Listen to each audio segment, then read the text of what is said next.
اگر آج ہمارے گھروں کی لڑکیاں بے پردہ ہیں تو مجھے کہنے کی اجازت دیجیے، اگر آپ پہلی مرتبہ ہمارے چینل تشریف لائے ہیں کا خیر کرتے ہیں، پلیز سبسکرائب کر لیجیے کہ عورتوں کی بے پردگی کے پیچھے بہت بڑا ریزن اور بہت بڑا سبب ان کے گھر کے مردوں کی بے غیرتی ہے۔ اکبر الہ آبادی کا شعر ہے نا، بے پردہ نظر آئیں کل جو چند بیبیاں، اکبر زمین میں غیرت قومی سے گڑ گیا،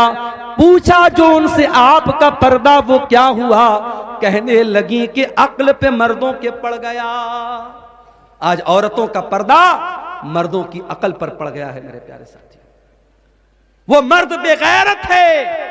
جس کی جوان بیوی، جوان بیٹی، جوان بہن بے پردہ ہو کے نکلتی ہے اور اس کے ماتھے پر کوئی بل نہیں پڑتا، اس کے جسم پر اور اس کے دل دماغ پر کوئی فرق نہیں پڑتا، وہ بے غیرت ہے۔ اللہ کے پیارے نبی فرماتے ہیں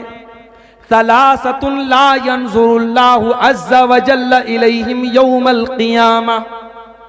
تین لوگ ایسے ہوں گے جن کی طرف اللہ تعالیٰ قیامت کے دن دیکھے گا بھی نہیں، بات چیت بھی نہیں کرے گا۔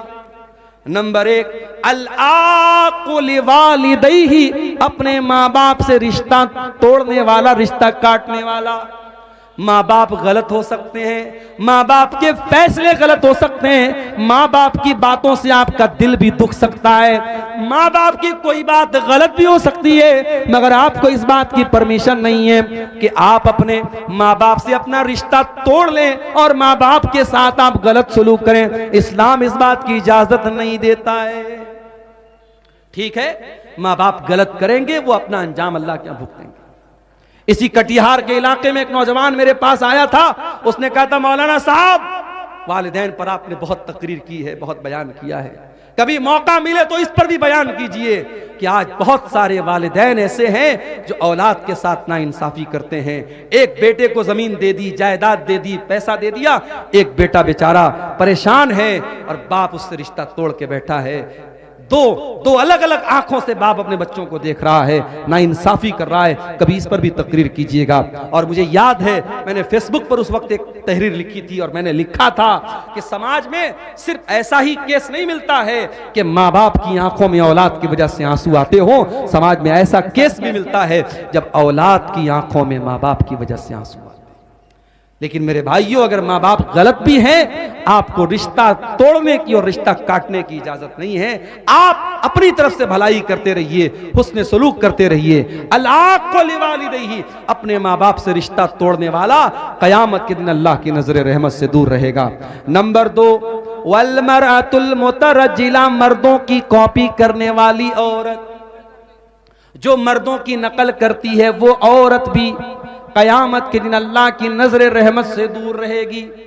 نمبر تین، والدیوس، اور وہ بے غیرت مرد، الذی یقر فی آلہ الخبث، جس کے گھر میں بے حیائی ہو رہی ہے، جس کے گھر میں گندا کام ہو رہا ہے اور اس کو کوئی فرق نہیں پڑ رہا ہے، وہ اپنے گھر میں بے حیائی کو ہونے دے رہا ہے، بے غیرتی کو ہونے دے رہا ہے، اس دیوس انسان کو بھی اللہ تعالیٰ قیامت کے دن نہیں دیکھے گا۔ دیوس مت بنو میرے بھائیوں، دیوس مت بناؤ، اپنے پریواروں کو، اپنے گھر کی عورتوں کو اسلامی پردے کی تعلیم دو، اپنے گھر میں محرم اور غیر محرم کا فرق رکھو، اور گھر کی عورتیں جب گھر سے نکلیں تو اس بات کا لحاظ رکھو کہ وہ اسلام کی شکشا اور اسلام کی تعلیمات کو فالو کرتے ہوئے گھر سے